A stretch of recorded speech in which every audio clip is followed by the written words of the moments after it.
In the early 1990s, Escobar was at the heart of the Colombian cartel wars. For over 10 years, his empire controlled a significant portion of the global criminal market. However, in 1993, he found himself in a dire situation. Escobar, who had been ambitious and ruthless since childhood, rapidly climbed the criminal ladder and became one of the wealthiest individuals in the world. Yet his empire had always relied on violence. And during this time, Colombia was engulfed in a brutal war. The state, supported by the United States, waged relentless campaigns, and Escobar fought to maintain his power, but the government's position was steadily strengthening. One of Pablo's primary objectives was to push for the adoption of a new constitution, one that would effectively block the extradition of Colombian citizens to the United States. Extradition was his greatest threat, as American authorities relentlessly demanded his surrender, intending to hold him accountable for his numerous crimes. To Escobar, the possibility of being extradited meant an inevitable life sentence. He used his financial and political resources to oppose this at all costs. In his efforts to fortify his position, Escobar offered to pay off Colombia's national debt in exchange for the cessation of legal proceedings against him. However, the Colombian government rejected this offer. Tensions escalated both within the country and internationally. In 1989, his men carried out an assassination attempt on the future president, Cesar Gaviria. This act sparked global outrage and intensified the pressure on the government. In retaliation, the state launched a wide-ranging campaign against criminal organizations, even involving the armed forces. As the pressure mounted, Escobar's internal problems grew. His closest allies began to turn their backs on him. Cartels started competing against each other, and his family found itself in danger. Simultaneously, the government carried out targeted operations, destroying the cartel's infrastructure and arresting close associates. Escobar, one of the most powerful criminals in the world, was under immense pressure. His business suffered substantial losses due to police raids, but the greatest threat remained his potential extradition to the U.S. In 1991, everything changed. The new constitution prohibited the extradition of Colombian citizens to foreign countries. This was the long-awaited opportunity for Escobar. He offered a deal, voluntary surrender to the authorities in exchange for guarantees that he would not be extradited to the United States. Escobar knew this was his only chance to avoid life in a U.S. prison and retain control over his cartel. Pablo officially surrendered to the Colombian authorities, but the terms of his detention were unique. He was sent to a specially constructed prison located in a picturesque area on the outskirts of Medellín. This prison was essentially created under Escobar's direction, featuring luxurious apartments, a private gym, a football field, and a bar.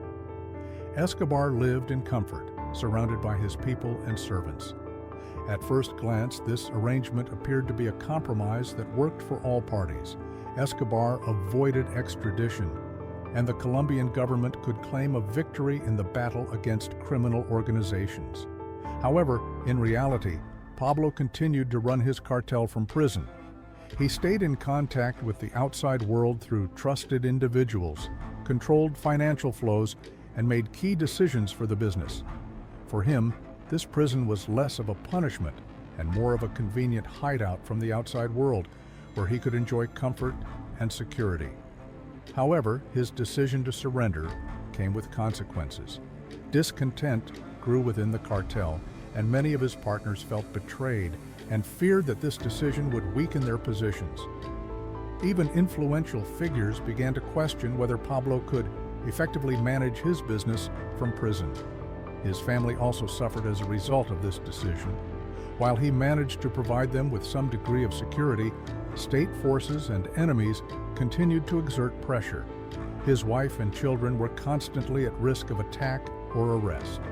Escobar realized that his family had become vulnerable. Despite the apparent success of his surrender, the Colombian government was not entirely satisfied. Although Pablo was in prison, The conditions of his life were widely criticized, and public opinion questioned the authority of the government. Many felt the state had made too many concessions, and the United States was especially displeased. They could not accept that a man responsible for countless crimes continued to run his business and avoid justice. For the U.S., his surrender in these conditions was a failure, as they had insisted on his extradition. Everything changed in 1992 when Pablo made the decision to escape. His escape from prison became the culmination of his struggle against the government. Under pressure from the United States and public outrage, the Colombian government began to reconsider his detention conditions. A year after Escobar's surrender, it became clear that the prison had become more of a residence than a place of confinement. Orders continued to come from him, targeting competitors, and his influence, although weakened, remained intact. Eventually, the Colombian government decided that this situation was unacceptable. The idea emerged to transfer Pablo to a more secure prison that would genuinely limit his ability to run his operations. Escobar learned of the government's plans, and he saw this as a serious threat. If he were transferred to a regular prison, he would lose control of his business and become vulnerable to competitors. Escobar made the decision to escape, fully aware that he could no longer trust the government. He began planning his escape with the help of his personal guards, who still worked for him even in prison. He had already prepared escape routes and contacts in case of an emergency. His closest associates, still free, supported the plan, understanding that if their leader was transferred to a real prison, the entire Medellín cartel could collapse. It became known that government forces were preparing for his transfer, and Escobar easily bypassed all security measures and escaped. This was a demonstration of how weak the control measures were. The Colombian government found itself in a humiliating position. Their most high-profile arrest turned into an escape. The United States, in turn, escalated its demands for Escobar's capture. A global manhunt was declared, involving both Colombian armed forces and American intelligence agencies. Rival cartels began to take action against him, making secret agreements with the Americans, providing information about his whereabouts and movements. For the U.S., this became a valuable alliance in exchange for weakening the Medellín cartel. Now Escobar had to find a safe refuge for himself and his family. One of his primary targets was Germany. This decision was not random. Escobar hoped that the European country could offer him political asylum. He believed that Germany, known for its bureaucracy and legal protection of refugees, could shield him from extradition. However, the German authorities denied his request. It became clear to Escobar that he had no support on the international stage. He had to find other ways to escape. His family was in a highly dangerous situation, forced to move between countries while remaining under constant threat. Multiple attempts to secure their safety through bribing officials failed.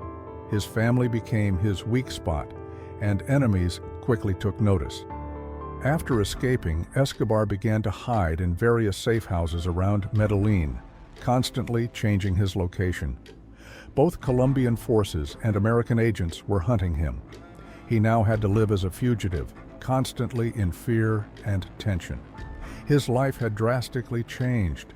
No longer surrounded by luxury palaces and bodyguards, he was now with just a few loyal people willing to go to the end with him. His escape from prison marked the beginning of the collapse of his empire. Each week he lost more control over his operations, and his enemies intensified their efforts. Rival cartels, with U.S. support, strengthened their positions, while the Medellín cartel weakened. Escobar found himself alone, with no reliable allies, and under the constant threat of arrest. A year had passed since Pablo Escobar's escape, and he faced his 44th birthday. But this wasn't a celebration. It was a day filled with loneliness. Since his escape, his life had changed irreversibly. Escobar had stopped at the outskirts of Medellín in one of his final hideouts, hidden among the local streets. With few resources, he was on the brink of both physical and emotional exhaustion. The family he had always cherished was under strict surveillance by Colombian authorities and U.S. Special Forces. Contacting them was deadly dangerous, but for Escobar, family was always a priority. Despite the risks, he tried to find ways to reach them. One morning, Escobar woke up with a sense of unease. His sleep had been shallow, and every rustle or noise outside triggered anxious thoughts that he would soon be found. Over the last few months, the hunt for him had intensified. Authorities were targeting anyone remotely connected to Escobar. The CIA had actively joined the operation, increasing surveillance on any communications that could lead to his whereabouts. By the middle of the day, Escobar was, as usual, moving between his hideouts, avoiding transportation to stay under the radar. By 11 a.m., he was settled in one of his hideouts, planning to call his family. He had not heard their voices in a while, and the desire to hear his children's voices made him take the risk of making the call. Escobar spoke quietly, avoiding long conversations and using code words. He struggled to contain his emotions as he asked about his children and tried to reassure them. But as the conversation ended, it became clear that this moment was particularly painful for him. He realized he would not be able to see his family on this special day. Information about the call reached the authorities. They learned that Escobar was still in Medellín, which led to an escalation of the search operation. Colombian military forces, alongside U.S. agents, began to gather in the city, but they still lacked exact information on his location. By 5 p.m., Escobar made the decision to move to a new hideout. Each time he moved around the city, he risked being seen, but staying in one place was even more dangerous. He decided to call his family once again. His last hope was to convince them to leave Colombia and start a new life elsewhere.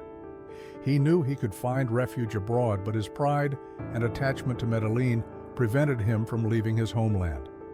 When Escobar made the call, the signal was intercepted by the police. Special reaction teams immediately began the process of locating him. The operation was carried out cautiously. It was crucial not only to pinpoint his exact location, but also to prevent him from escaping. In the hours that followed, Colombian military forces prepared for a decisive raid. Simultaneously, American agents passed on the information from the outgoing call. The special services were working hard to avoid leaks, as Escobar still had allies who could warn him of the impending danger.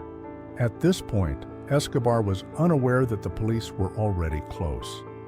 His entourage consisted of a few bodyguards he had known for many years. At 11 a.m., he tried to call his family again. This call would prove to be fateful. They spoke for around 5 minutes, which allowed the agents to pinpoint his exact location. The signal came from a small house, and Colombian forces began to move in. The special forces surrounded the house, blocking all escape routes. Upon hearing movement outside, Escobar realized he had been found. He quickly grabbed his weapon and, with his bodyguard, moved to the second floor. The special forces broke into the house, and Escobar and his guard climbed onto the roof, hoping to escape via neighboring buildings. However, the police were prepared, and a shootout ensued. Escobar and his bodyguard continued to run, the gunfire lasting for several minutes. At one point, Escobar tried to jump onto the neighboring roof, but one of the Special Forces officers shot him. The bullet struck his back, and shortly after, another shot hit his head. Escobar died, and both Colombian police and U.S. Special Forces announced the successful conclusion of the operation. Thus ended the story of Pablo Escobar. If you found this video interesting, please support it with a like and subscribe to the channel. Until next time.